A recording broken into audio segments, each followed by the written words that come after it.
شادی کی عمر ہوگی، ان کی کفالت کی، پڑھائی کی، تربیت کی، اچھا کھلایا پلایا اور ان کی بہترین جگہ پہ شادی کر دی.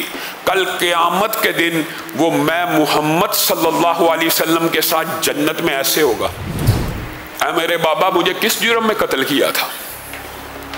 اسلام نے تبدیلی اور تغیر کا انقلاب برپا کیا. اللہ سے ڈر جاؤ. عورتوں کے معاملے میں رسول اللہ صلی اللہ علیہ وسلم کے پاس پیش آیا اور زمانہ جاہلیت کو یاد کرنے لگا کہ ہم کتنے سنگ دل تھے. آپ نے ہمیں کلمہ پڑھایا، ماں، بیٹی، بہن، بیوی کی عظمت اور ان کے بارے میں ہمیں اطلاع دی تو ہمارے دل بدل گئے.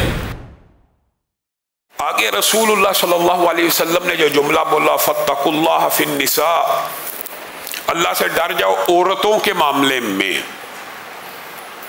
یہ اس کا سیاق و سباق جو آگے آ رہا ہے، یہاں سے صاف پتہ چلتا ہے کہ رسول اللہ صلی اللہ علیہ وسلم یہ حکم بیویوں کے بارے میں دے رہے ہیں.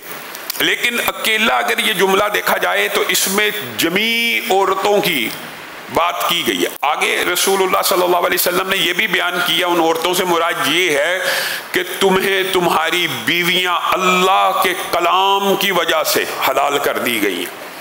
ان کی شرمگاہیں اللہ کے کلام پر حلال کی اور اللہ کی ضمانت میں تمہیں دی گئی ہیں. ان کے ساتھ اچھا سلوک کرو، انہیں معروف کے تحت کھلاؤ پلاؤ. ان کے اوپر یہ حق ہے کہ وہ تمہارے ناپسندیدہ افراد کو اپنے گھروں پہ اور بستروں پہ نہ آنے دیں، اور اگر وہ بستر تک بھی کسی شخص یا فرد کو لے آئیں تو ان کو ایسی ضرب لگاؤ کہ جس سے ان کو نیل وغیرہ نہ پڑے. یہ بات انشاءاللہ بعد میں رکھیں گے. لیکن یہ جو جملہ پہلا کہ عورتوں کے معاملے میں اللہ سے ڈر جاؤ، رسول اللہ صلی اللہ علیہ وسلم نے قتل سے ابتدا کی، پھر معیشت کا باضابطہ چارٹر پیش کیا کہ حرام کمانے والے کی کوئی عبادت قبول نہیں ہے، قتل کرنے والے کا اسلام سے کوئی تعلق نہیں ہے. تیسری بات جو کی ہے پھر سود کے حوالے سے اور قتل کی معافی کے بعد تیسری بات عورتوں کے حوالے سے کی. گویا اس معاشرے میں جو حامیاں عروج پہ تھیں اور مسلمان امت کے لیے رسول اللہ صلی اللہ علیہ وسلم جو اہم اصول سمجھتے تھے ان کو ترتیب بار بیان کریں. قتل سے بچ جاؤ، حرام سے بچ جاؤ. تیسری امیڈیٹ بات کیا ہے؟ عورتوں کے معاملے میں اللہ سے ڈر جاؤ. گویا یہ بڑی اہم بات ہے، اور اس اہم بات کا تعلق صرف یہ کہہ دینا کہ قریش کے قبائلی کلچر کی وجہ سے تھا، وہ بھی تھا.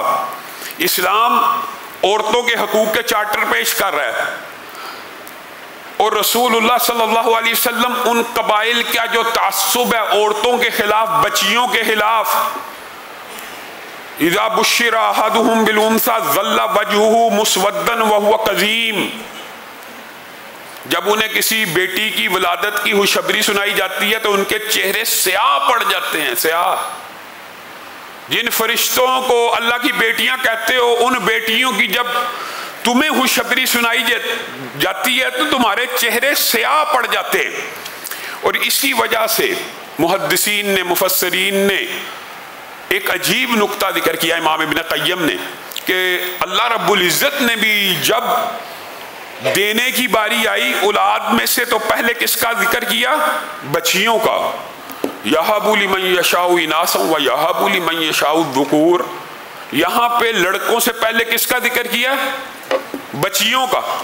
اللہ کی مرضی ہوتی ہے، جس کو چاہے بیٹیاں دیتا ہے. ابتدا اللہ بیٹیوں سے کیوں کر رہے ہیں؟ امام ابن قیم نے، اور ویسے بھی یہ بدیہی بات ہے کہ جس چیز سے اللہ ابتدا کرے اسی سے ابتدا ہوتی ہے، لیکن امام ابن قیم نے یہاں پہ ایک نقطہ بیان کیا کہ قریشی نہیں، قبائلی کلچر، پورا قبائلی کلچر بیٹوں کو پریورٹی دیتا تھا، بیٹوں کا ذکر پہلے کرتا تھا.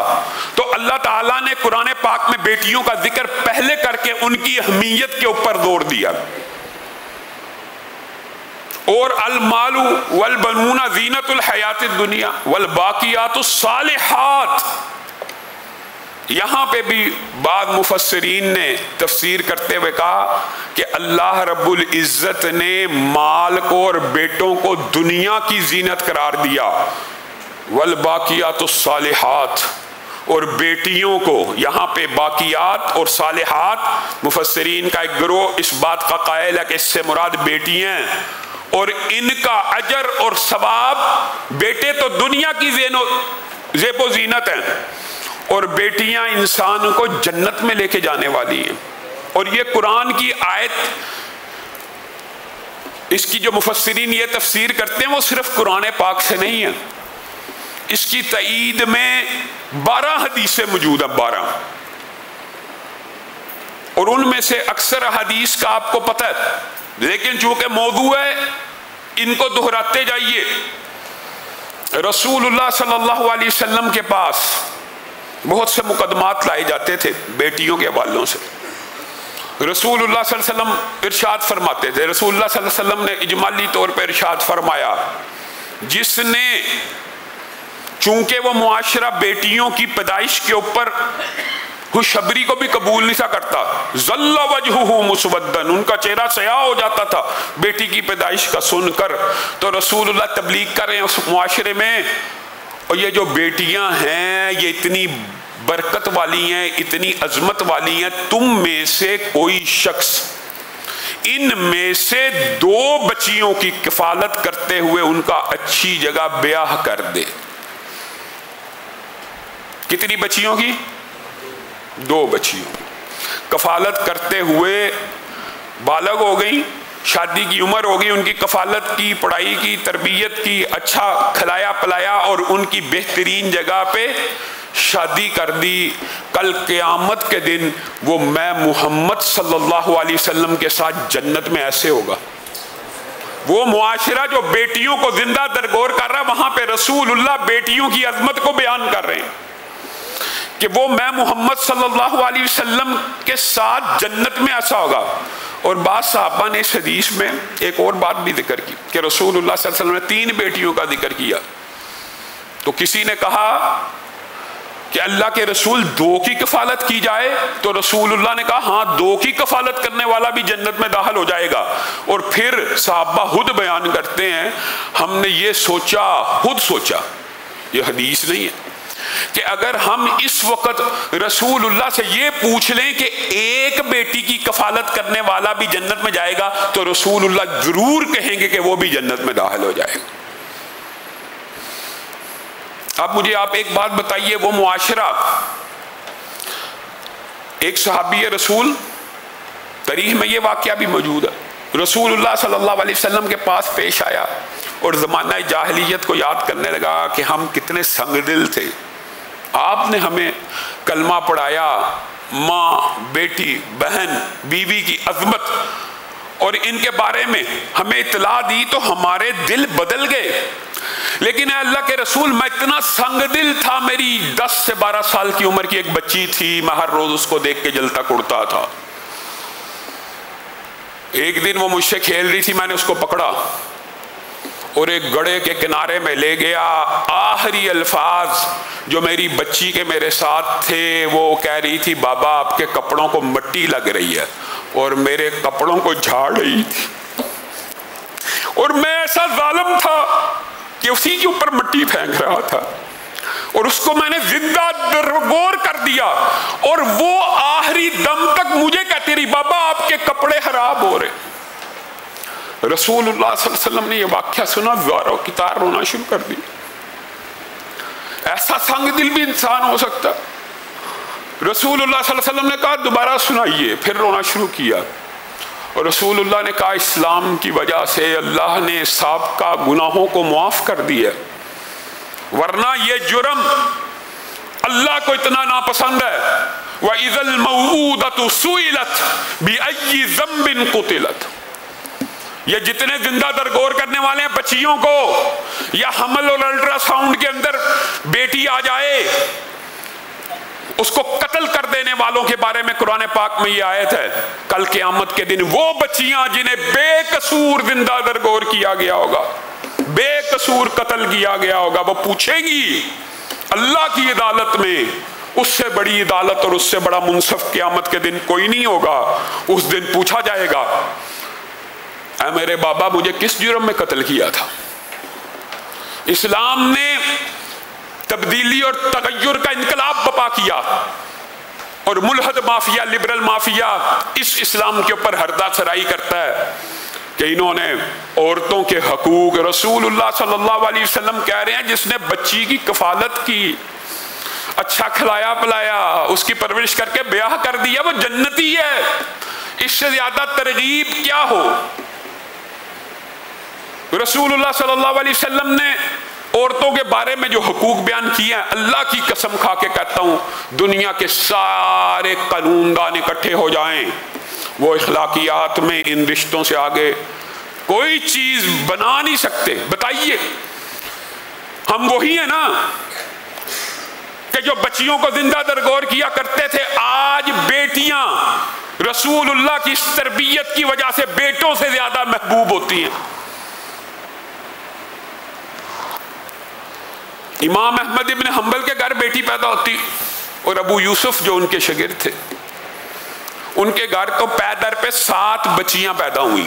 تو امام احمد ابن حنبل جب بھی بچی پیدا ہوتی ان کے گھر مبارک دینے جاتے، کیونکہ قبائلی کلچر تھا نا، تو اس کے اثرات نہ کہیں آئے، اور جا کے ایک جملہ کہتے، ابو یوسف، انبیاء اور نبی جو ہوتے ہیں وہ بیٹیوں کے باپ ہوتے ہیں۔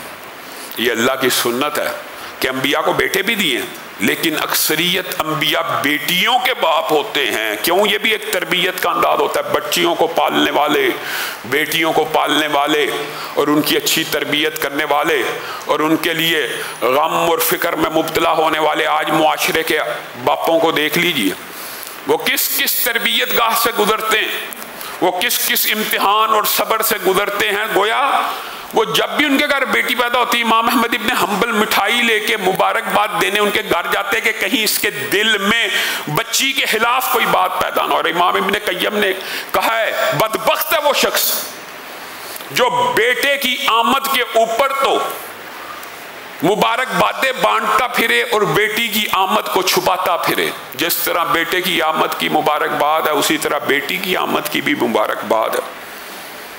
اور قرآن پاک میں ان کو بہتر قرار دے دیا بیٹوں سے بھی۔ ایمانداری سے آپ کو ایک بات بتاؤں، حقیقت میں بھی بیٹیاں اپنے والدین سے زیادہ محبت کرنے والی ہوتی ہیں بیٹوں کی نسبت۔ آپ بیٹوں کے اوپر احسانات کر کے دیکھ لیں، وہ بغاوت پہ اتر آئیں گے۔ بیٹیوں کے ساتھ نارمل معاملہ بھی کر لیں، اپنے سسرال میں جب چلی جاتی ہیں تو ماں باپ کے گھروں کو نہیں بھولتے۔ ایک عرصہ بھی بیت جائے، اپنے گھروں میں خوش بھی ہوں، خامن محبت کرنے والا ہو، ساس سسر اچھے بھی ہوں، تو ان کے دل میں سے ایک ہی آواز نکلتی، ہائے میرے باپ کا گھر ایسا تھا، ہائے میرے بھائیوں کا گھر ایسا تھا۔ بیٹیاں زیادہ محبت کرنے والی ہوتی ہیں، اور بیٹیاں ماں باپ کے زیادہ کام آنے والی ہیں، اور بیٹیاں کل قیامت کے دن آپ کے نیکیوں کے پلڑوں کو بھاری کرنے والی ہیں۔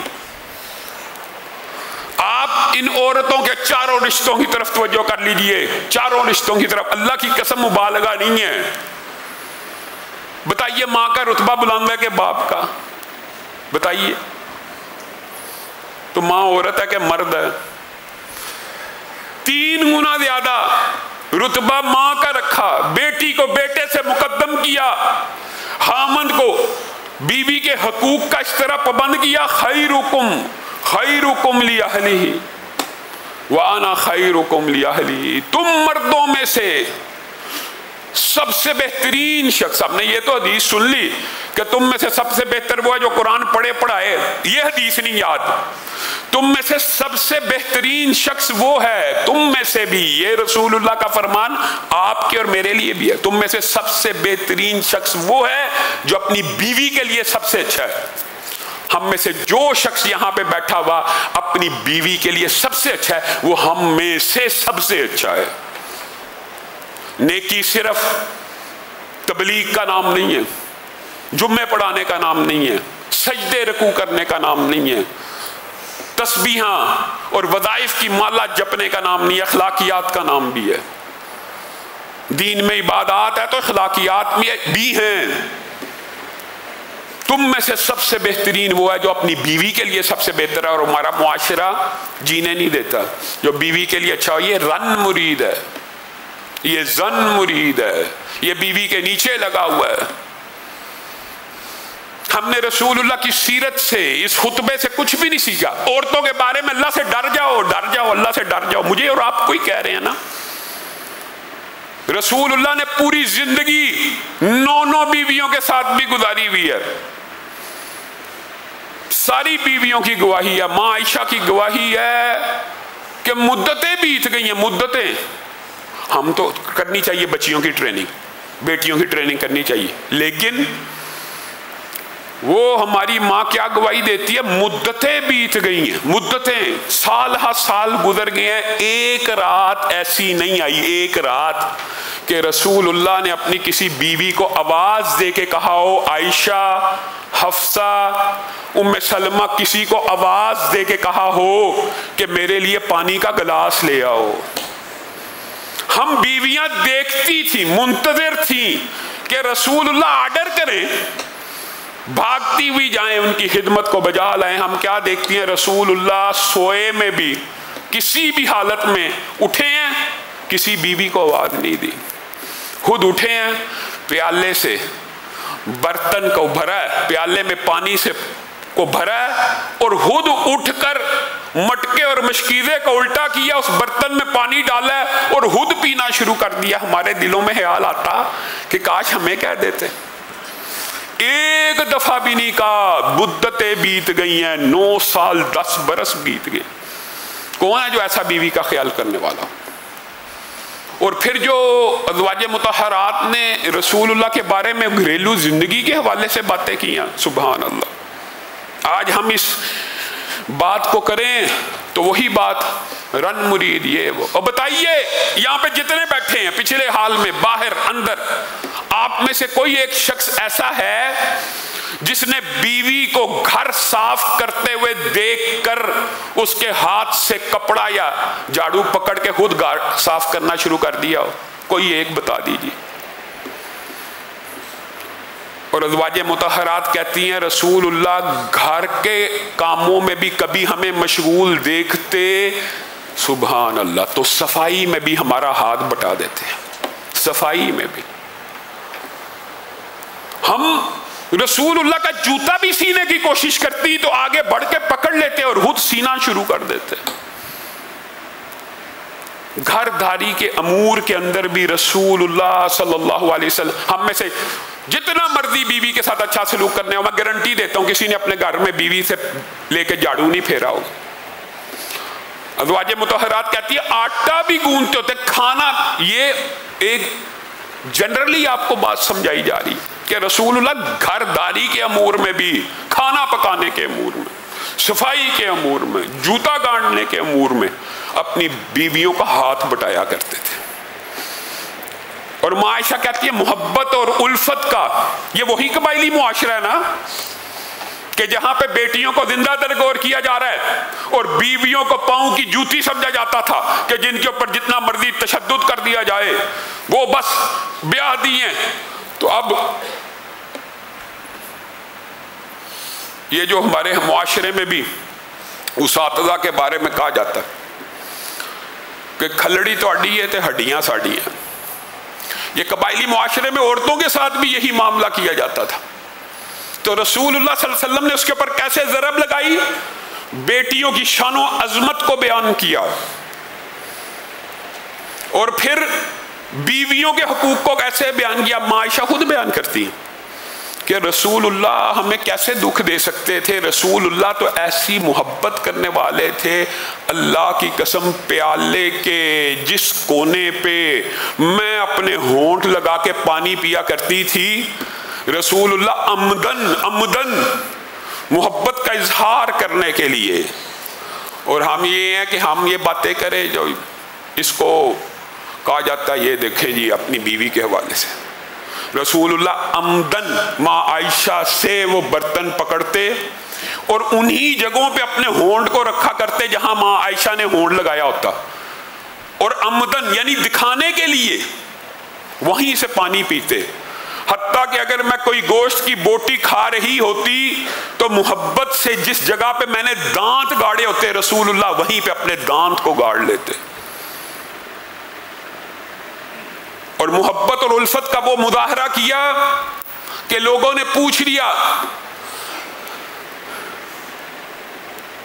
کہ مردوں میں سے آپ کو سب سے زیادہ محبوب کون ہے؟ پہلے پوچھا آپ کو سب سے زیادہ پسند کون ہے؟ کہا عائشہ.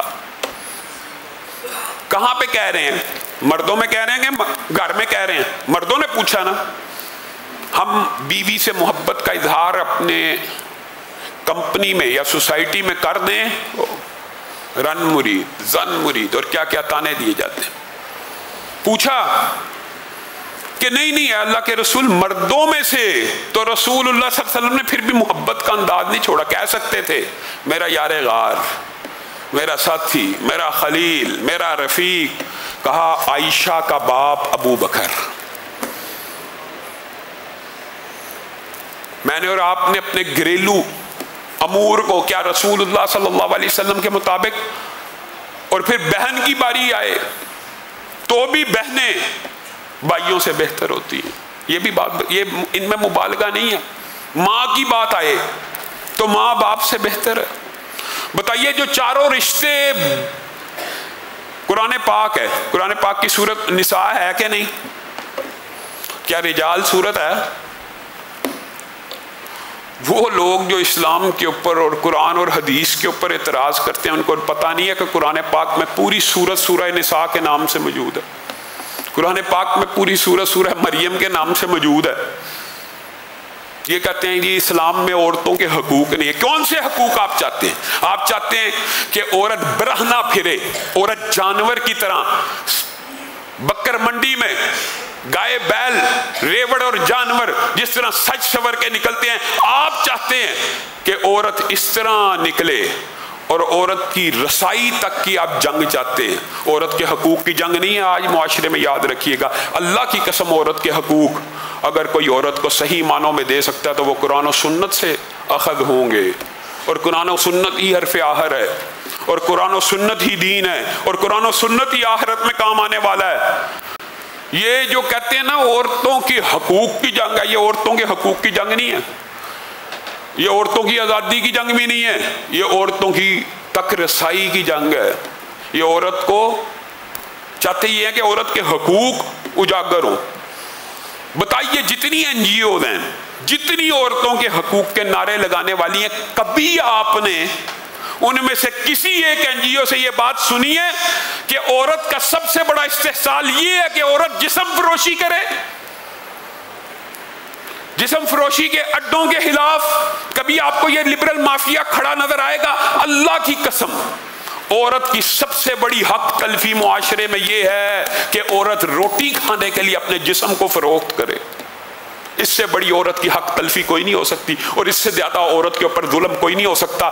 اٹھائیے آپ منافقت کا معیار دیکھ لیجئے. پورے معاشرے میں جو عورتوں کے حقوق کی بات کرتے ہیں، کیا وہ عورت کی چمڑی کا یہ تحفظ دینے کے لیے تیار ہیں؟ نہیں.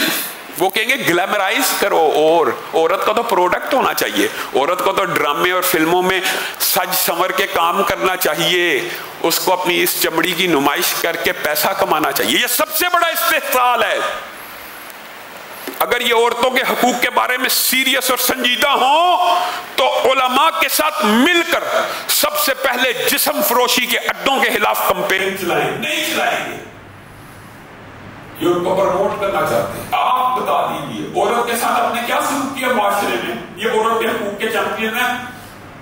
2 روپے کی چوئنگم، 2 روپے کا بلیڈ بیچنے کے اشتہاروں میں، بلیڈ بیچنے والے اشتہار میں عورت ناچ رہی ہے. اس کا اس اشتہار میں کوئی تعلق ہے؟ چلے کوئی تعلق ہو تو بندہ بات کرے. بلیڈ کے اشتہار میں عورت ہے، چوئنگم بیچنے والے اشتہار میں عورت ہے. یہ لبرل مافیا اور عورتوں کے حقوق کے چیمپئن ہمیں ان باتوں کی وضاحت بھی کرتے ہیں کہ چوئنگم کے اشتہار میں عورت کیوں ناچ رہی ہے، بلیڈ کے اشتہار میں عورت کیوں ناچ رہی ہے. آپ عورتوں کے حقوق کی بات کرتے ہیں، آپ نے عورتوں کے حقوق کو غصب کیا ہے. آپ عورتوں کے حقوق کے سب سے بڑے مخالف ہیں، سب سے بڑے دشمن ہیں. آپ نے عورتوں کے حقوق کا تحفظ نہیں کیا. عورتوں کے حقوق کا تحفظ اگر کر سکتا ہے تو وہ قرآن کر سکتا ہے, شریعت کر سکتی ہے, دین کر سکتا ہے. اور اس کی مثال یہ ایک لمبا طویل موضوع ہے. ایک واقعہ جو آپ نے پہلے بھی سنا ہوگا, جو مدینہ میں رہنے والی ایک یہودی عورت ہے, اس کو بھی پتا ہے کہ عورتوں کے حقوق کا تحفظ اگر کوئی کر سکتا ہے تو محمد صلی اللہ علیہ وسلم. یہودی گنڈے اس کی عزت کو لوٹنے لگے. اس عورت نے ان کو کہا میں یہودی ہوں, موسیٰ کو ماننے والی ہوں, توراۃ کو ماننے والی ہوں. گنڈا صرف گنڈا ہوتا ہے, بدماش, اس کا کوئی مذہب نہیں ہوتا, دین نہیں ہوتا. ان کے ہاتھ بڑھتے چلے گئے. اس عورت کے ذہن میں خیال آیا کہ اب مدینہ میں میری عزت کو وہ بچا سکتا ہے جو کائنات کی ہر بیٹی کو فاطمہ کی نظر سے دیکھ سکتا ہے. محمد صلی اللہ علیہ وسلم, میں یہودی تو ضرور ہوں لیکن آپ کے گھر کے سامنے میری عزت کو لوٹا جا رہا ہے. رسول اللہ کی وہ چادر جس کی وجہ سے کبھی یا ایھا المدثر کہا گیا, کبھی یا ایھا المزمل کہا گیا. رسول اللہ اس چادر کو گھسیٹتے ہوئے آئے, یہودی گنڈوں کو بھگایا اور اس عورت کے سر پہ رکھ دیا اور ایک الفاظ کہے, مدینہ میں رہنے والی ہے یہودی لڑکی, تو کسی یہودی کی بیٹی نہیں بلکہ محمد کی بیٹی. بتائیے عورتوں کے حقوق آپ کو کیا چاہیے, عورتوں کا کیا تحفظ چاہیے جو اسلام نے نہیں دیا. وراثت پہلی مرتبہ قرآن پاک کی آیا وراثت کے حوالے سے, اور عورت کی دیت عادی کر دی ہے, وہ مرد کی دیت پوری. اور ایسے بیوقوف ہیں, ایسے کٹ فہم ہے, ایسی باتیں نہیں کرتے. پارلیمنٹ میں ہوئی ہے پاکستان کی. عورت کی دیت کس کو ملنی ہے, کس کو ملتی ہے؟ خاوند کو, مرد کو. آدھی ہے تو مرد کو آدھا ملا کہ عورت کو آدھا ملا. اور اگر خاوند مر جائے دیت پوری کس کو ملنی ہے؟ عورت کو. پوری ملی ہے کہ آدھی ملی ہے؟ عقل ہی نہیں. مرد چونکہ کماتا ہے, مرد کے پاس کاروبار کے اسباب ہیں, اس لیے عورت بالفرض, آپ کا یہ مقدمہ بھی مان لیا جائے, بالفرض کہہ رہا ہوں کہ یہ جی آدھی دیت ہے, تو ملنی کس کو ہے بتائیے؟ مرد کو ملنی ہے نا, وہ کاروبار کرتا ہے, اس کو آدھی مل جائے ٹھیک ہے.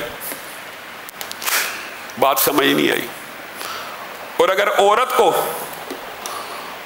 یہ اگر عورت ہو اور اس کا مرد مر جائے, ملنی کس کو دیت؟ باقی رہنے والی تو عورت ہے, اس کو ملنی ہے نا. پوری ملی ہے کہ آدھی ملی ہے؟ عجیب قسم کے اعتراضات, عجیب الہاد کی لابی ہے, عجیب لبرل مافی ہے.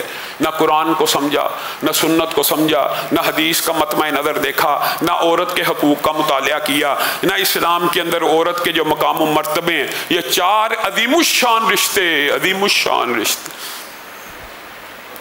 بات طویل ہے لیکن مختصر کرتا ہوں کہ رسول اللہ کا شیما کے ساتھ تعلق نہیں دیکھا, بہن بھائی کا تعلق اسلام نے نہیں بتایا, باپ بیٹی کا نہیں بتایا, میاں بیوی کا نہیں بتایا, ماں باپ کا نہیں بتایا. چاروں رشتے اسلام نے مقدس محترم کر کے پیش کیے تاکہ عورت کا استحصال نہ ہو سکے. پھر بھی اگر یہ ہوش نہیں ہے تو اللہ ہی نے راضی کر سکتے, ہم تو نہیں کر سکتے. اللہ رب العزت جو کہا گیا, جو سنا گیا, اس کو سمجھنے کی توفیق عنایت فرمائے. علامہ ہشام الہی ظہیر کے بیانات حاصل کرنے کے لیے آفیشل چینل علامہ ہشام الہی ظہیر کو سبسکرائب کر لے.